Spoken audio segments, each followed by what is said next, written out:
nwaanyị abụọ awụnika na-abata n'oge ugbu a ọkwa unu na nwanne unu nwaanyị Chinwe Ebilika nọ n'ime ụlọ. Mana tupu m na-aga n'ihe ekwu eme nwaanyị mama mma anyị gara mba mmiri ga-akpọta ka anyị na-ene awụ kọrịa ma ihe dumedu ebe ọ nọ n'ụbọchị taa. Nwaanyị awụ onye Rivers a na-alụkwa ya na Rivers, mana ọ Rivers ndị Ikwere ndị ka na-asụ Igbo anyị na gị na-anụ. Aha ya wụ Ngozi MacPepple.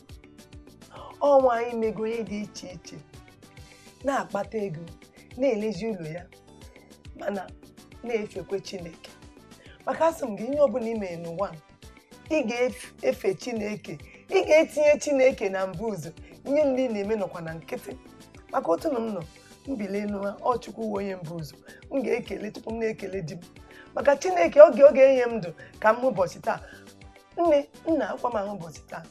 Chineke nna na-enwe otito ruo mgbe ebighị ebi. Maka eweziga gị agaghị enwe Chinwe Ebili, agaghị enwekwa isi mbido TV, agaghị enwe onye m na-akpọbata n'ụbọchị taa na nwe otito ruo mgbe ebighị ebi. Ise Nneọma ekele m gị nnọọ n'isi mbido TV. Anyị bịa kpọọ gị zaa anyị, ọ ga-adịrị gị mma dịkwa ezinụlọ gị mma. Maka ama na kemgbe mma gị ihe mma gị wụ ire ebe a gị wee ebe a na-edokwa na-emekwa na-akpatakwa akụ. Nne nnọọ kedu ebe ị nọ n'oge ugbu a iji akpata anyị na-eri ka anyị bido ebe ahụ anyị na-agakwa ele gị ma anyị na-aba n'ime gị ma ebe iche. Ihe m na-eme ugbu a wụ interiors, idozi ụlọ. Na-eme kitchen cabinet, na-emezi wardrobe, painting, blind.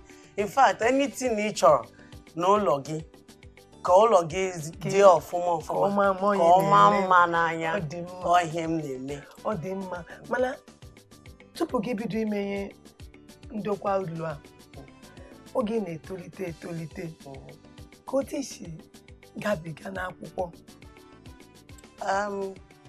Well, ihe m mere as in my ihe m mere as nwa agbọghọ na-alụbeghị di. Ka m kwuo a bit about my educational, my university career. Ihe m mere wụ political science and I gara Uniport. And basically, mgbe m mechara school, m nwetara ọrụ na one multinational ebe m was secretary to the MD at the time. But na ihe obi m napụtara wụ ihe interior, ihe idozi ụlọ and all that. So over the years, ebidoro m with curtains, ime curtains n'ụlọ. Then eventually,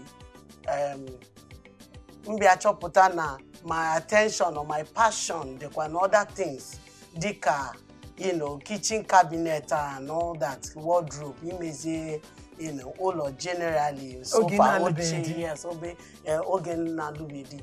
But over the years, gradually, ịma ibido business, ị ga-amata ebe your strength dị na ebe aka gị siri ike and all that. So all ihe mere, before I knew it, I dabbled into different aspects of interiors and all we buy that I did today.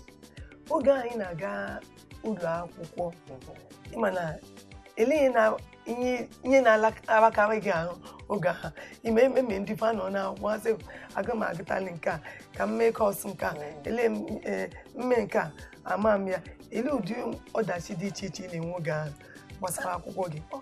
Ọdachi nwere that time wụ na initially ihe nchọrọ ime wụ that time wụ law. But mgbe m dechara WAEC, enwere I think economics at the time. So has because of that, now give me political science instead of law.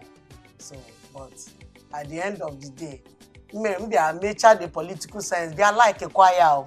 They are a demo man, it just gave me some level of leverage and boldness.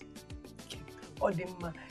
Otu na ịdịkwa na ama m na nne m ọmụ nnukwu ka ọsọ gị ka inwe ndị tọrọ. Enwere m ndị tọrọ m. I dị 8 in number. Ụmụ nwaanyị 5, ụmụ nwoke 3. Akara m ụdị ahụ mgbe mbụ ka a mụ n'ụdị ụma. Maka ime oyi ụdị a gị tacha job na ahụ. Of course. Ọ bụ eziokwu. Ọ bụ eziokwu na. Ihe gbasara ịma mgbe mbụ otu eshiri nne ịkwụ ụgwọ skuul ime nka ụmụ ihe dị otu a eme nke ị gabigara. Well, I'm going to my own personal experience. Or because of him now that time. So we basically as a family, I went that kind of food, so being agba, school fees and all that.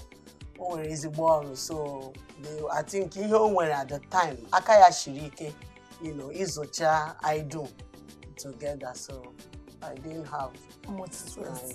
Much of that. You're growing up. Okay, okwu an chọrọ ikwu na gbasara ụmụ agbọghọ. Achọrọ m idu ha ndụmọdụ ka ha mara, basic things ha ga-ele anya before ha ga-may settle for a man or anything. It's vice versa, both ịlụ nwaanyị or ịnụ di. I like m okwu ahụ iji n'ọnụ mana aga m achọ ka ikwu oge ugbu a anyị ga-abịa gị kwuo ya. Kịtagodo m ajụjụ a ịma otu iwu nwaanyị iso unu dị 5 n'ime ụlọ unu ụmụ nwoke 3 oge unu na-ete unu na-enwe nsogbu gbasa nke nwoke nke nwaanyị ịmasị family abịa achọ ịza anyị asụ nwoke agaghị aza anyị nwaanyị ga ụdị ya ị gabigara mgbe ị na-ete. Yes. No lie. My brothers, nwanne m nke nwoke ha na-adịghị ha na-eme mgbe anyị na-eto eto. Everything domestic chores basically for ụmụ nwaanyị. All 5 of us na-arụ ọrụ dị n'ụlọ. Ha nwa ọ dịghị ha na-emezi. Emeghị ha maka aga ịgwa. No, because ha nwoke na, but all the technical things no n'ụlọ ha na-eme.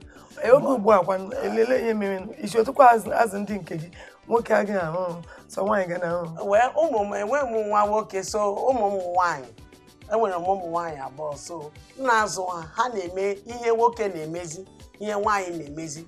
Like ada nwaanyị na-akpọrọ ya ga generator gesi ya ebe ị ga-gbanyọ generator turn ya on. Do you understand? So because ọ dị mma ịzọ mmadụ ịzọ nwa gị in a way that o nwere certain things o ga-eme, o nwere the other ones o ga-eme. Basically some women or some people ịzụcha nwa gị maybe as a boy child nwa nwoke ị ga-ekwe ka o mee domestic chores like imere onwe ya garị as little as that is. Ishi mmiri ọkụ mere onwe ya garị and all that.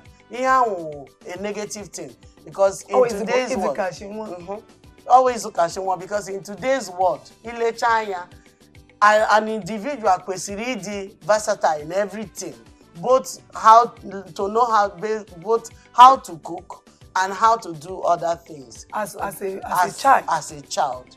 Or the very important. Or they like in as nwoke gị sọ nwoke ọ gaghị aza anyị nwaanyị agaghị aza anyị otu esi eze gị sọsọ ụmụ nwaanyị na-eje oji nwoke a na-eje oji mba ọgwụ ihe dị mma n'onwe ụzọ mana ị ga-ejide ụka aha anyị ga-aga bụ ezumike anyị lụbata ka itinyekwa ọnụ n'ime ya. Igbo dịbe Igbo dị ụmụ nwaanyị m ji aga mba anyị ga-aga n'ezumike anyị lụbata ka Blessing Ngozi MacPepple tinyekwa ọnụ gwa anyị otu ụwa ya si bido n'otu echi jedebe ruo ụbọchị taa anyị nọ n'ime ya anyị na-abịa.